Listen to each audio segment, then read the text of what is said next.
मकान तोड़ने का नोटिस आया है कि इसे खाली करो नहीं तो तोड़ दिया जाए। अरे ये तो यहाँ तो मुसलमान भी नहीं है मेरे भाई, ये तो तुम्हारे हिंदुओं के गांव हैं, इन्हें क्यों तोड़ा जा रहा है मेरे भाई? तुम्हारी दुश्मनी है मुसलमानों से। ना तो हम कोई बांग्लादेशी है ना कोई पाकिस्तानी, अरे इस देश के मूल निवासी हम। ये जमीन हमारी नहीं होगी तो किसकी होगी? अच्छा तो ये था अच्छे दिन आएंगे, लेकिन इसने कुछ नहीं सोचा, उल्टा हमारे मकान तोड़ रही है।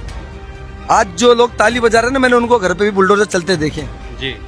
उनके भी घरों पे बुलडोजर चलते देखे। अंग्रेजों से भी पहले है गाँव, 300-400 साल पुराना गाँव है ये। तो आज आप अचानक से आके इनको 5A का नोटिस देके ये बोलते हो कि भाई रातों रात अपना घर खाली कर दो, आपकी कब्जे की जमीन है। अरे पहले आप ये तो बताओ कि आपके पास कब्जा कैसे आया? पहले हमारा गांव ये टर्मिनल 1 के सामने हुआ करता था। उस समय हमारे लगभग 150-200 घर वहाँ हुआ करते थे। इमरजेंसी में 1965 में जब भारत और पाकिस्तान की जंग शुरू हुई थी, तो हमें इमरजेंसी में वहाँ से उठाया गया, तो बगैर कोई नोटिस दिए हुए। उस समय हमने भी कोऑपरेट किया था गवर्नमेंट के साथ, क्योंकि हमारी किसी देश के साथ में युद्ध है, तो हमें इस समय गवर्नमेंट से नहीं लड़ना है, हमें दुश्मन देश से लड़ना है। बिल्कुल। तो हमने कोऑपरेट करके हमने वही उचित समझा कि जो गवर्नमेंट ने उचित समझा कि ठीक है, कुछ ना कुछ हमारा भी भला हो सकता है। हम एकदम जस्ट एयरपोर्ट के पास हैं। सरकार कल को आके हम इंडिया गेट को क्लेम कर देना कि ये गैर कानूनी इंडिया गेट बना, हम तोड़ रहे हैं। राष्ट्रपति भवन को भी कर दे, वो भी गैर कानूनी बना हुआ है भाई। पार्लियामेंट को भी करते, अंग्रेजों ने बनाया था। तो आप कैसे, मतलब किस चीज को आप अपने ही लोगों के लिए, लोग आपको चुनते हैं कि अपनी सुविधाओं के लिए, थोड़ी आपके अपने लोगों को परेशान करने स्टार्ट कर दोगे। आज हिंदुत्व बनाने वाली सरकार को, हिंदुत्व कहने वाली सरकार को आज सबसे पहले पूछो इस मंदिर पर चलेगा जो 300-400 साल पुराना मंदिर है। ऐसे तमाम मंदिर, गुरुद्वारे, सब कुछ इस गांव के अंदर है। सरकार की जब तक मनमानी चल रही चला सकती है, लेकिन जब जनता जवाब देगी तो सरकार टिकेगी नहीं। जब तक सूरज चांद रहेगा क्यों पड़े हो चक्कर में, कोई नहीं है टक्कर में, क्यों पड़े हो चक्कर में, कोई नहीं है टक्कर में। इस वक्त हम लोग दिल्ली के महरम नगर में हैं और महरम नगर को NSG द्वारा तोड़ने का आदेश जारी कर दिया गया है। हर घर पे नोटिस चिपका दिया गया है कि आपको मोहलत दी जा रही है कुछ दिनों की, उसके बाद इस जगह को खाली कर दीजिए, नहीं तो यहाँ पर बुलडोज़र कार्रवाई की जाएगी अगर आप खाली नहीं भी करते हैं। तो जगह जगह यहाँ पर NSG के विरोध में पोस्टर लगे हुए हैं। चाहे वो इस तरफ, एक बार आप कैमरा पैन करेंगे तो आपको देखने के लिए मिलेगा कि NSG हमारे गाँव को उठाने के लिए घर घर नोटिस दे दिए हैं कि आप गांव खाली कर दो। हम समस्त ग्रामवासी NSG के खिलाफ विरोध जता रहे हैं कि हमारा गांव मुगल कालीन गांव है, इसका इतिहास कई सौ साल पुराना है। मीडिया रिपोर्ट्स की माने तो इस गांव का इतिहास 300 साल पुराना है और इसको लेकर राजनीति भी काफ़ी ज़्यादा गर्मा गई है। कांग्रेस और आम आदमी पार्टी भी एक होकर इस गांव को बचाने में जुट गई है। उन्होंने बीजेपी पर आरोप लगाया है कि आप अपनी बुलडोज़र कार्रवाई दिल्ली के अंदर रोकिए, क्योंकि इस गांव का इतिहास बहुत पुराना है और NSG इस ज़मीन को अपना बता रही है। अगर ये गांव 300 साल पुराना है तो ये मुगल कालीन, मतलब मुगल के ज़माने का ये गांव हुआ। तो हम आपको सीधा अंदर लेकर के चलते हैं, जहां पर जगह जगह पर आपको पोस्टर देखने के लिए मिलेगा कि NSG की तानाशाही नहीं चलेगी, नहीं चलेगी। आप लोग इसी गाँव में रहते हैं? हाँ जी। क्या नोटिस आया है सर, ये मकान तोड़ने का नोटिस आया है कि इसे खाली करो नहीं तो तोड़ दिया आप जाएगा। लोग कितना साल से रह रहे हैं? मैं तो सर 35-40 साल से मेरी शादी हो गई। 300 साल पुराना। हाँ जी सर। एनर्जी थी भी नहीं यहाँ पे और बहुत दिक्कत हो रही है, नींद चैन सब उड़ा पड़ा, हमें रात को नींद भी नहीं आती सर। 1980 के भी पेपर हैं जी। 1980 के पेपर है, मेरा लाइसेंस है 1980 का, मेरी जेब में अभी भी दिखाऊं आपको। दिखाइए ना। पकड़िए बेटा। तो आप लोगों की अपनी जमीन हुई है, हाँ जी सर। तो फिर कैसे खाली करा सकती है? देखो सर, मैं तो यहाँ नपाई करके गए हैं कल परसों भी इसकी। नपाई करके लेके चले गए? हाँ जी सर, नाप के गए हैं इसको। जी। हाँ, इधर से पूरा चलिए, नाप के नहीं लेके मिल रहा चले। तो कोई बात नहीं। नहीं, आप लाइसेंस इस गांव का के है। बारे में बता दीजिए हमको। ये गांव तो जो है ना बहुत पुराना गांव है। जी। अच्छा, और यहाँ तक दादा परदादा का गांव है ये। चली गई सर जी। 4-5 पीढ़ियाँ चली गई हमारी इधर ही। बड़े बड़े जो हमारे ददिया ससुर, उनके पापा, उनके बाद हम आए। तो वो लोग कह रहे हैं कि सरकारी जमीन है क्या? हाँ ये? जी सर, यही बोल रहे हैं कि हाँ? ये सरकारी जमीन है। ये सर, ये जी। जहाँ पे ये NSG अब है, उस टाइम पे हमारे गांव का शमशान होता था। कि हमारे कोई बुजुर्ग एक्सपायर हुए थे तो इन्होंने ऐसे ठाके ऐसे भगा दिए, यहाँ तुम नहीं जला पाओगे, आगे की तरफ जलाओ। और ये हमारे गांव जो है बहुत 200-300 साल पुराना गांव है। हमारे बड़े बुजुर्ग यहाँ रह रह के बेचारे एक्सपायर हो गए हैं। अब 40 साल तो मेरी उम्र हो गई है। अब बताओ हम कहाँ जाएंगे इस गांव को छोड़ के? कोई मतलब कई सारे मीडिया रिपोर्ट्स में लिखा हुआ आ रहा है कि 300 साल पुराना गांव है। 200-300 साल पुराना गांव है सर ये। तो 300 साल मुगल का दौर था भारत के अंदर, तब ना तो एनएसजी हुआ करती थी, ना तो इंडियन आर्मी हुआ करती थी, क्योंकि शासन मुगल का था। देश आज़ाद हुआ 1947 में, तो उसके बाद ये सारी चीज़ें बनी हैं। तो सवाल तो ये नहीं उठता है कि ये ज़मीन किसकी है, इस पर सरकार को आकर के जवाब देना चाहिए कि आखिरकार ये ज़मीन है किसकी, इन गाँव वालों की या फिर सरकार की होगी। सर ये 1980 का बना हुआ है। ये 1980 का बना हुआ है। हाँ, इसको दिखा ड्राइविंग लाइसेंस है ये। ड्राइविंग लाइसेंस है। बताओ 1980 में मैं यहाँ पे ड्राइविंग लाइसेंस बना ये इशू डेट इनका 1980 का यहाँ पर इनका कागज़ है, ये ड्राइविंग लाइसेंस है। और 1981 में मेरा जो ना बैच बना था, बैच का भी मेरे पास प्रूफ है, मैंने सारे पेपर लगा रखे हैं। तो ये जमीन है किसकी? देखिए जी, ये जमीन तो जो ना गांव की है। यहाँ पे एनएसजी तो बहुत बाद में आई है जी, बहुत बाद में आई है। 1986 में उससे मतलब 300 साल आपकी पुरखें दर पुरखें यहीं। हाँ जी हो गए हैं जी। पीढ़ी निकल गई यहाँ से। जो 300 साल पुराना गांव है ये, यहाँ से कई पीढ़ियां चली गई। तो और आज गवर्नमेंट कहती है कि हमारी जमीन है। तो ये एयरपोर्ट की वजह से भी क्या इस तरीके से कार्रवाई की जा रही है? क्या एक्चुअली में एनएसजी वाले जो कहते हैं ये हमारी जमीन है, अच्छा। कंटोनमेंट का कहते हैं हमारी है, एयरपोर्ट वाले बोलते हैं कि हमारी जमीन है, जबकि उन्होंने जोड़ के साइड में अपना कवर कर लिया है। एयरपोर्ट वालों उसने IGI एयरपोर्ट वालों ने अपनी ज़मीन कवर कर ली है उन्होंने। ये गांव की ज़मीन है जनाब। अभी क्या करेंगे आप लोग आगे? आगे क्या करेंगे? सरकार से लड़ाई लड़ेंगे जी। हाँ, नहीं छोड़ेंगे? नहीं छोड़ेंगे। हम यहाँ के बासिंदा हैं। मतलब कि आसानी से अगर मान लीजिए कल को बुलडोजर लेकर के आ जाए, पुलिस बल लेकर के आ जाए, तो आप लोग खाली कर देंगे? नहीं करेंगे सर, नहीं करेंगे, खाली नहीं करेंगे सर। कितने दिनों का नोटिस दिया गया है? ये 3 महीने तक स्टे मिली है। लगा है, हाई कोर्ट से मिला है। हाँ जी सर। उसके बाद जी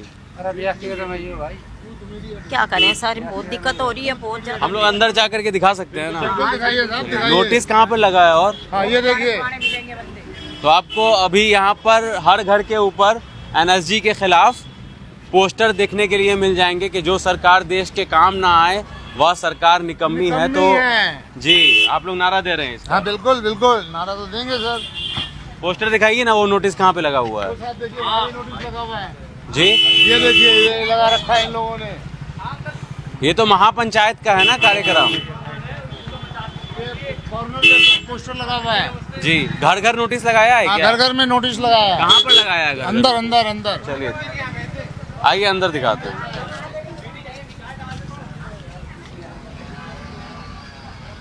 इस तरीके से पूरी कॉलोनी यहाँ पर बसी हुई है और ये इलाका एयरपोर्ट के आसपास है, इंदिरा गांधी इंटरनेशनल एयरपोर्ट के आसपास है, बिल्कुल सटा हुआ इलाका है ये। आप लोग कितना साल से रह रहे हैं यहाँ पर? काफी साल पुराना गाँव है ये। तो ये जो तोड़ने की बात चल रही है, इसको हटाने की, आप लोग कर देंगे खाली? अरे ऐसे कैसे खाली कर दे?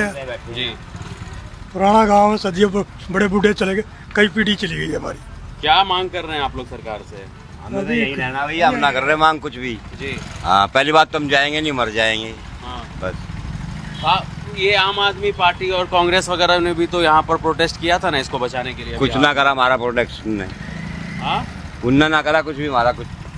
तो ये जो महापंचायत हुई थी ये किस चीज़ के लिए हुई थी? इसी के लिए हुई होगी ना? ये इसी के लिए हुई थी। तो कोई नेता वगैरह विपक्ष का भी आया था? नहीं, संजय सिंह आए थे यहाँ पे जी। देवेंद्र यादव भी आया था। सौरभ भारद्वाज भी आए होंगे? नहीं, सौरभ भारद्वाज नहीं। क्या बोला उन्होंने? बस सभी आश्वासन देते, आश्वासन की बात है।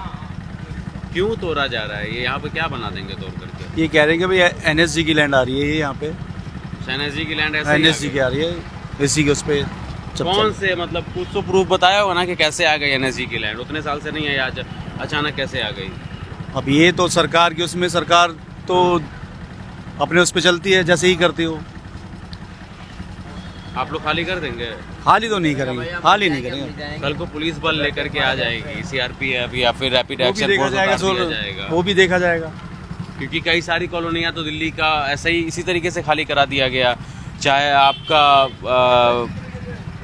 ये हो कालका जी में हो या फिर आपका वसंत कुंज में हो। जी जी, तो पुलिस बल ला करके तो खाली करा दिया गया। ये बीजेपी मारेगी क्या जी सबको? जी, ये बीजेपी सबको मारेगी क्या?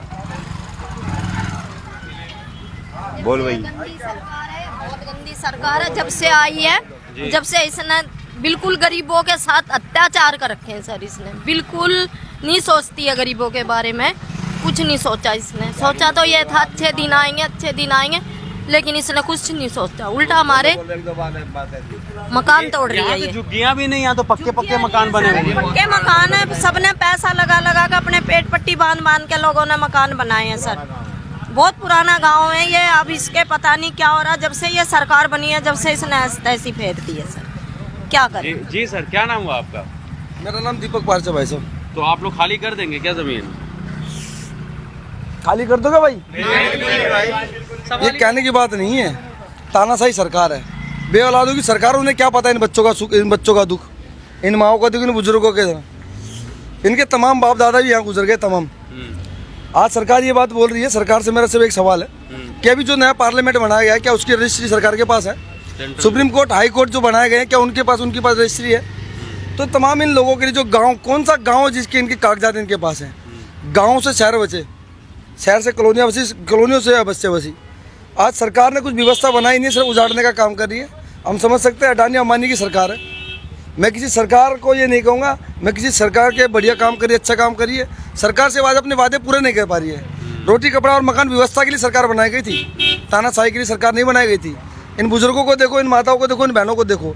आज हिंदुत्व बनाने वाली सरकार को, हिंदुत्व कहने वाली सरकार को आज सबसे पहले पूछो इस मंदिर पर चलेगा जो 300-400 साल पुराना मंदिर है। ऐसे तमाम मंदिर, गुरुद्वारे, सब कुछ इस गाँव के अंदर है। छोटे बड़े आज तक ये कहते आए हैं कि यहाँ पर ये तमाम इनके बाप दादा यहाँ पर खप गए। तो जिनका 4 सालों का इतिहास रहा, आज अचानक उनको ऐसे इन शॉर्ट नोटिस पे आप तोड़ देंगे, तो इससे आगे सरकार का क्या होगा? सरकार की जब तक मनमानी चल रही चला सकती है, लेकिन जब जनता जवाब देगी तो सरकार टिकेगी नहीं। लेकिन देश तो 300 साल पहले आजाद नहीं हुआ था ना।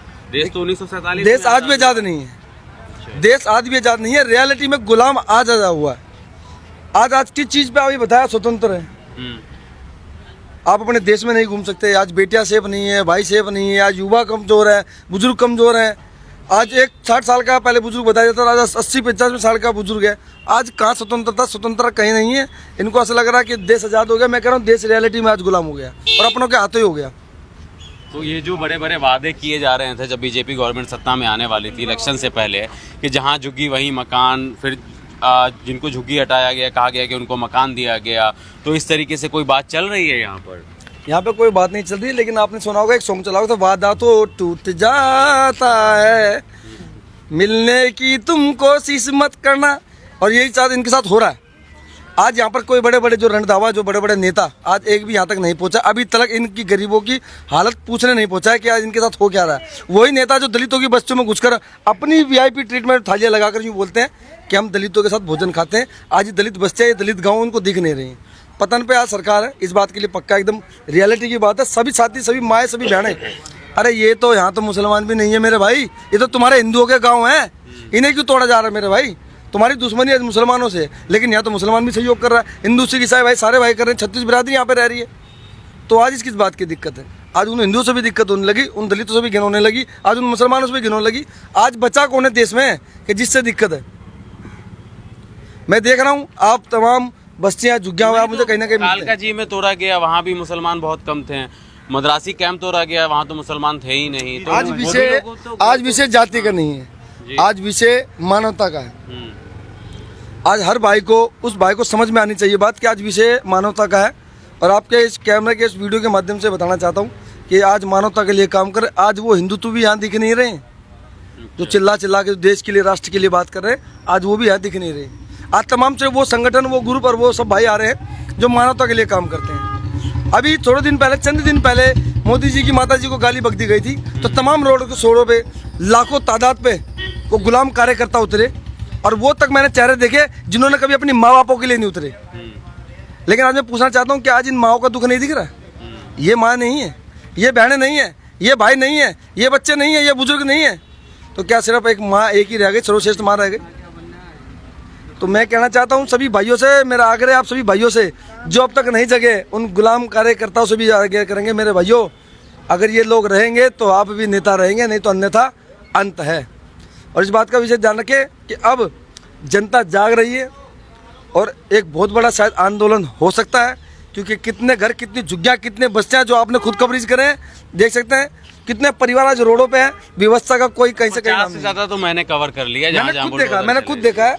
और आपको भी कितने शासन और प्रशासन ने, देखो एक्टिव कहाँ होता है शासन प्रशासन, जहाँ उसकी कहीं ना कहीं कमियां दबाने या उजागर करने का कोई काम करता है। आपने वो कमियां उन्होंने उजागर की तो प्रशासन ने, मैंने देखा कई SHO, कई SCP ने आप लोगों को रोकने की बड़ी कोशिश की, मैंने खुद देखा। अभी हाल ही में जब आप यहाँ अपने मॉडल टाउन की झुग्गियाँ जब टूट रही थी तो आप कवरेज कर रहे थे, तो 2 महिला उस समय बात कर रही थी, तो आपको प्रशासन कह रहा था कि आगे चलो आगे चलो। तो मैं प्रशासन से भी कहना चाहता हूँ कि प्रशासन कोई बहुत बड़ी पोस्ट नहीं है, प्रशासन समाज की सेवा के लिए बना गया, उनकी उन्नति के लिए बनाया गया। आगे ऐसी व्यवस्था ना बने, ऐसी बिगड़े ना। अगर ये रोडों पे जब घर पे आ जाएंगे, इनके घर ही नहीं होंगे तो ये रोडों पे तो आएंगे। ऐसी क्या सरकार ने व्यवस्था करी? कितनी लोगों की आबादी होगी यहाँ पर? आबादी यहाँ पर कम से कम 10 से 15 हज़ार लोग हैं, 10 से 15 हज़ार लोग हैं। लेकिन आज इस बात को ध्यान रखें, 10 से 15 हज़ार लोग नहीं है, 10 से 15 लाख लोग हैं। क्योंकि कोई एक मान ये खाली महरम नगर गाँव नहीं है जिसको ये नोटिस दे दिया गया। आज उन सभी गाँवों को, उन सभी कॉलोनियों को, उन सभी बस्तियों को आज ये आपके कारण है। अगर जिस समय आपकी झुग्गियों में, बस्तियों में, कॉलोनियों में नोटिस लगे थे ना, आपको जब समय जागरण कर देना चाहिए था, आपको चेतना हो जानी चाहिए थी। आपको लगा क्योंकि कुछ गुलाम जो नेता थे ना आपके बीच में, आपकी बस्तियों में, आपके उसमें, तो उनको उनके आश्वासन पे आप रुक गए, इसलिए आपकी झुग्गियों पे, आपकी घरों पे बुलडोजर चढ़ गए। लेकिन सर हाई कोर्ट से कहा जा रहा है 90 दिन का आपको स्टे मिला है ना, 3 महीने का। लेकिन एक वो दिन तो आएगा जब बुलडोजर लेकर के वो लोग आएंगे, उस दिन आप लोग क्या करेंगे? उस दिन के बारे में कुछ सोचा है? उस दिन के लिए भी तैयार हैं हम जी, उसके लिए भी तैयार हैं। हमारी यूथ जो है पूरी तरह से तैयार है और हर कदम उठाने के लिए हम तैयार हैं। देखिए ये गांव ऐसे नहीं है कि 10-20 साल पुराना हो, हमारा गांव सदियों पुराना गांव है ये हमारा। मुगल शासकों के आगे से ये गांव हमारा है। यहाँ पे पहले हमारा गांव ये टर्मिनल 1 के सामने हुआ करता था। उस समय हमारे लगभग 150-200 घर वहाँ हुआ करते थे। इमरजेंसी में 1965 में जब भारत और पाकिस्तान की जंग शुरू हुई थी तो हमें इमरजेंसी में वहाँ से उठाया गया तो बगैर कोई नोटिस दिए हुए।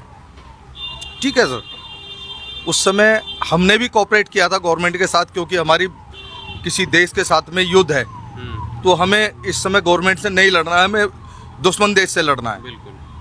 तो हमने कोऑपरेट करके हमने वही उचित समझा कि जो गवर्नमेंट ने उचित समझा कि ठीक है कुछ ना कुछ हमारा भी भला हो सकता है, हम एकदम जस्ट एयरपोर्ट के पास हैं। और यही हमारी गलती थी जो हमने अपने अधिकार को सरकार का न्याय समझ के उस चीज़ पे मान लिया।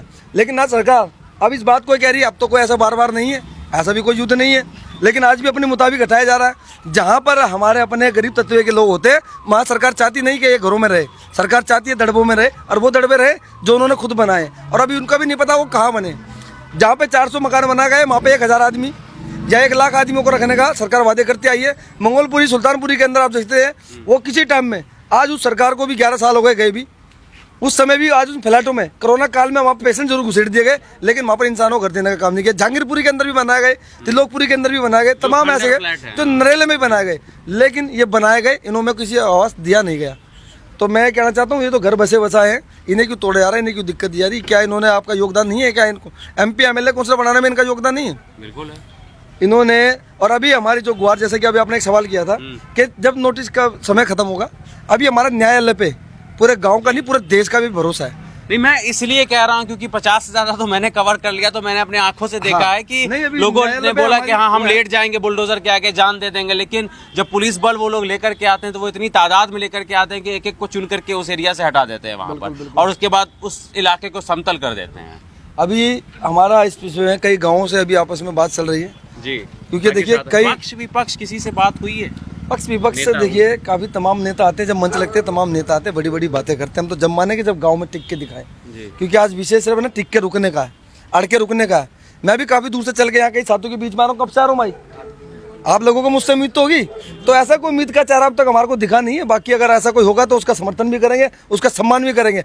आज जो नेता हमारे बीच में खड़ा है, हमारा वोट, हमारा मत उसके लिए बिल्कुल होगा। सरकार चाहे कोई भी हो, जो हमारे घर और हमारे बच्चों के भविष्य के लिए काम करेगी, हम उसके साथ हैं। क्यों भाइयों?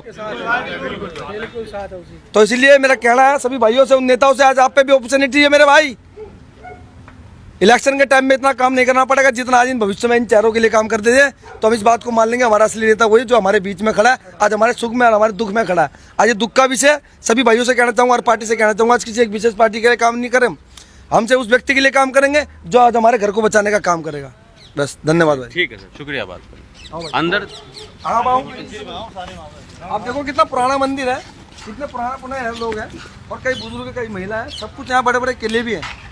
मेहराम नगर किला जिस रानी के नाम पे हुआ करता था, उसके टाइम पे गांव हुआ करता था। और आज जो है, आपको एक चीज़ और बताऊं जी, आज मुझे ऐसा लग रहा है कहीं ना कहीं कि शायद सरकार पतन करना चाहती है कौम का, माना, लेकिन आप इस बात को ध्यान रखें, उसमें आज यहाँ 36 बिरादरी है, छोटे छोटे बच्चे, नन्हे नन्हे फूल हैं, बच्चों को स्कूल है। तो हर चीज़ को आप ऐसे ना करें, क्योंकि आज सरकार बनाने में इस गांव का, मेहराम नगर गांव का ही बहुत बड़ा योगदान रहा है। कैंटम बोर्ड के उन गरीबों का भी योगदान रहा, उन भाइयों का भी रहा, उन बहनों का भी रहा, उन माताओं का भी रहा, जिन्होंने रात दिन आपके लिए काम किया। अब ये देखिए तमाम ये मंदिर हैं, इन मंदिरों को देख के आप लगा सकते हैं, इनकी दीवारों को, इनके किलों को देख के आप अंदाज़ा लगा सकते हैं कि ये कितने पुराने गाँव होंगे। तो मेरा सिर्फ सरकार से यही गुहार है कि आज अगर सरकार इनकी तरफ, इनके रुख की तरफ देखेगी, इन घरों की तरफ देखेगी, आप ये चेहरे देखिए, चेहरों की कितनी मायूसी है इनके, इन लोगों का इस गांव से और तमाम गांव का आस्था से भी जुड़े हुए हैं, एक प्यार से भी जुड़े हैं, एक भावना से भी जुड़े हुए हैं। हर एक चीज़ है यहाँ पर, सुख, यहाँ दुख, सब चीज़, यहाँ ईद,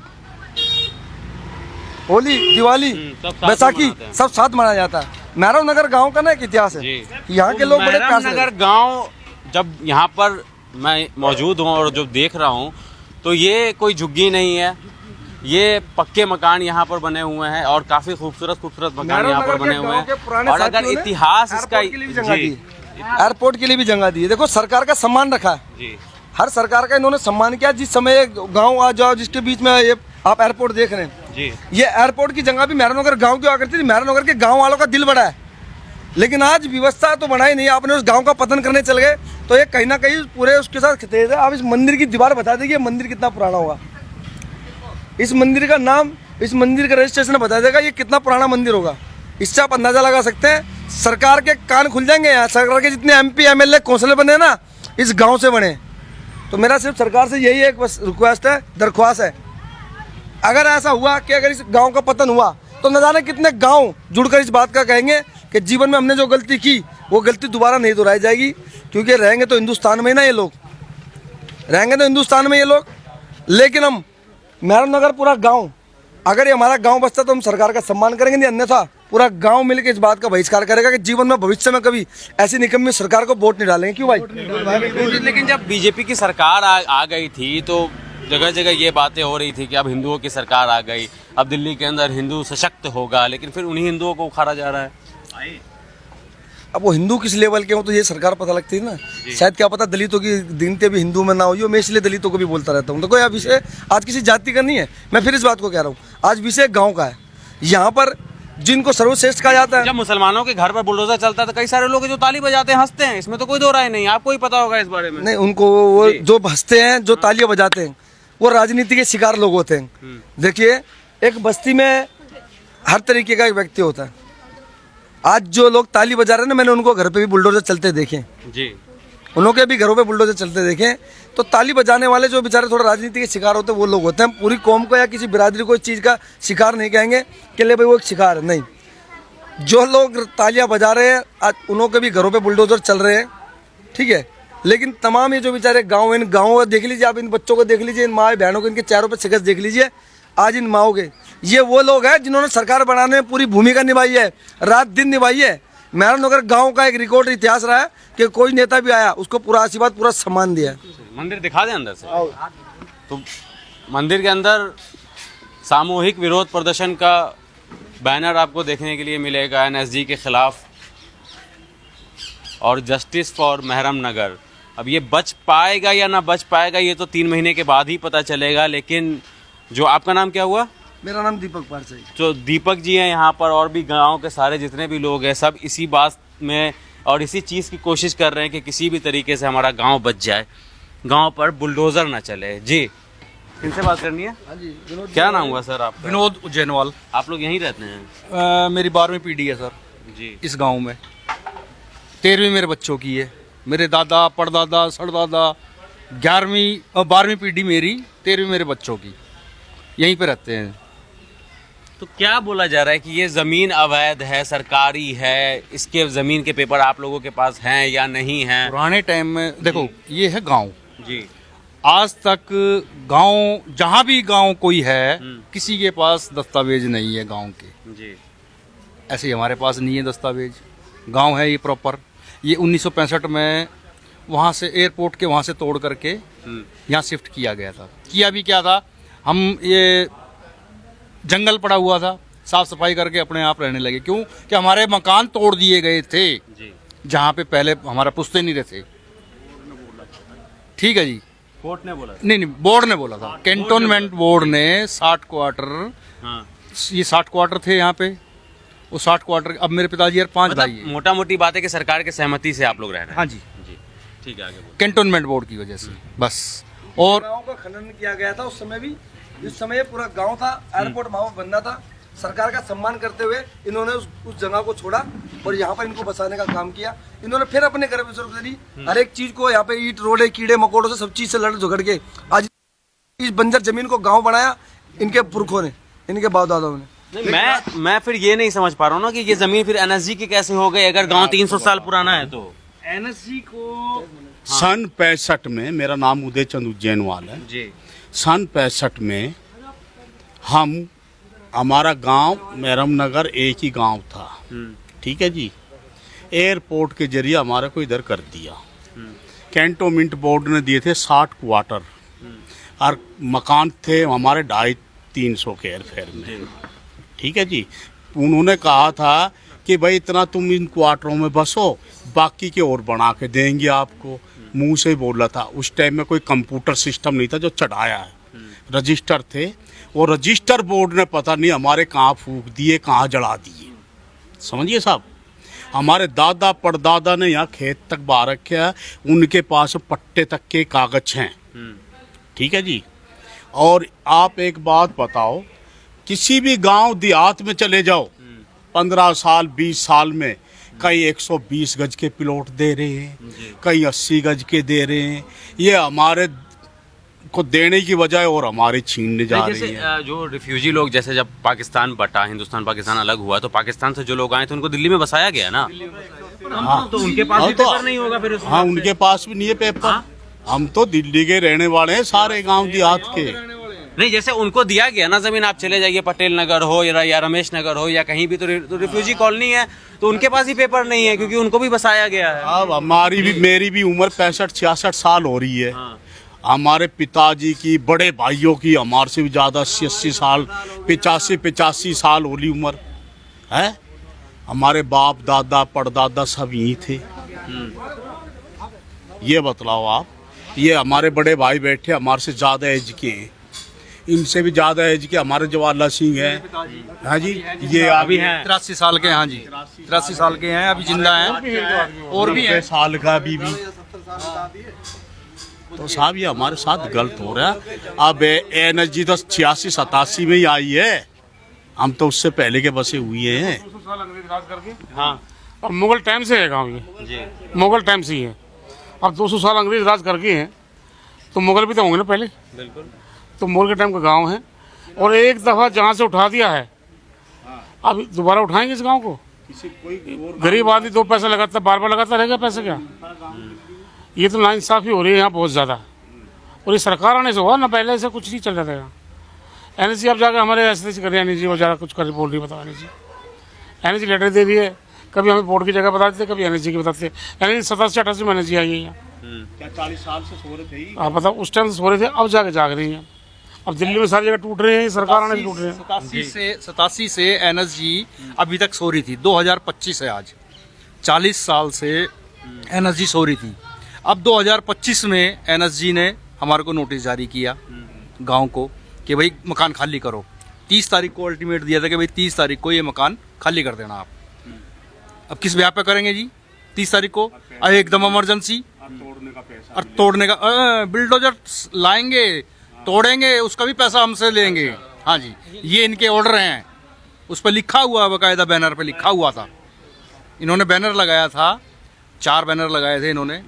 वो चारों बैनरों में यही था मेंशन किया हुआ था कि भाई बुलडोजर का किराया भी तोड़ने का हम आपसे लेंगे। ये एनएसजी का कहना है।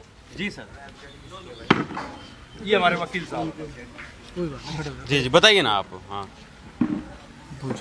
जी, मेरा ये सवाल है कि जब एक तो मेरा ये सवाल है कि 3 महीने का स्टे मिल गया आप लोगों को, लेकिन 3 महीने के बाद फिर क्या होगा? और दूसरा, अगर आप नोटिस के बारे में बता सके कि उसमें डिटेल में क्या लिखा हुआ है। जैसा कि मैं थोड़ा सा कानूनी प्रक्रिया को एक बार आपको बता देता हूँ कि कानूनी प्रक्रिया कैसे चल रही है। जी, अभी एनएसजी द्वारा हमें लास्ट ईयर एक 4A का नोटिस दिया गया था पीपी एक्ट के तहत। तो उस नोटिस का मतलब ये था कि जी आपको आपके घर से बेदखल क्यों किया जाए, क्यों ना किया जाए, कारण बताओ नोटिस था वो। अच्छा। उसके बाद अभी रिसेंटली कुछ मंथ से एनएसजी ने हमें एक 5A का नोटिस दिया पीपी एक्ट के तहत ही। उस नोटिस का मतलब ये होता है डिमोलिश प्लस एविक्शन, मतलब आपका घर तोड़ने के लिए नोटिस 5A का दिया जाता है। उनका एनएसजी का मानना ये है कि जब एनएसजी 86 में यहाँ आई थी ना, तो दिल्ली कैंटोनमेंट बोर्ड ने ये लैंड उसको हैंडओवर कर दी थी 60 क्वार्टर को छोड़ के। तो जब एनएसजी को हैंडओवर हुई तो 86 से 2025 आ गया। हमारा कहना ये है, जब आपको ये लैंड हैंडओवर हुई तो क्या आपने पब्लिक नोटिस लगाया था? जब ये लोग रह रहे थे तो आपने उनको बताया था कि ये लैंड हमारे को दिल्ली कैंटोनमेंट ने बोर्ड हैंडओवर कर दी है? जी। उस चीज़ को आप एक तो चलो वो नज़रअंदाज कर दो आप, कोई बात नहीं। अब आप इस गांव को देखोगे, ये गांव एनएसजी से दिल्ली कैंटोनमेंट बोर्ड से भी पहले का गांव है, अंग्रेजों से भी पहले का गांव, 300-400 साल पुराना गांव है ये। तो आज आप अचानक से आके इनको 5A का नोटिस दे के ये बोलते हो कि भाई रातों रात अपना घर खाली कर दो, आपकी कब्जे की जमीन है। अरे पहले आप ये तो बताओ कि आपके पास कब्जा कैसे आया? कब्जा आप तो अपना बता नहीं रहे हो, इनसे कह रहे हो कि आप नाजायज कब्जे में रह रहे हो, खाली कर दो, आपने सरकारी जमीन पे कब्जा कर रखा है। हम दिल्ली कैंटोनमेंट बोर्ड से भी ये पूछना चाह रहे हैं कि जब आपने लैंड हैंडओवर की तो आपने इन्हें क्यों नहीं बताया? आज तक आप इनको बिजली, पानी, हर चीज़ की फैसिलिटीज़ प्रोवाइड करा रहे थे। वो किस बेस पे करा रहा था दिल्ली कैंटोनमेंट बोर्ड? इस गांव में कुछ भी होता था तो सीधा सीधा हस्तक्षेप दिल्ली कैंटोनमेंट बोर्ड करती थी, एनएसजी का कोई रोल नहीं था उसके अंदर। तो आज कैंटोनमेंट बोर्ड कहता है जी मेरा कोई लेना देना नहीं है, एनएसजी को हैंडओवर हो गई थी। तो ये कोई ना तो तर्क संगत है ना कोई लीगल पॉइंट है कि आप इतने साल बाद उठ के आओ कहीं से भी और कह दो कि जी अपना मकान खाली कर दो, ये तो 86 में हमें हैंडओवर हो गई थी। 86 से अभी तक क्या किस चीज़ का वेट कर रहे थे आप? 86 में बताते ना लोगों को कि भाई आपके मकान गैर कानूनी है या क्या है।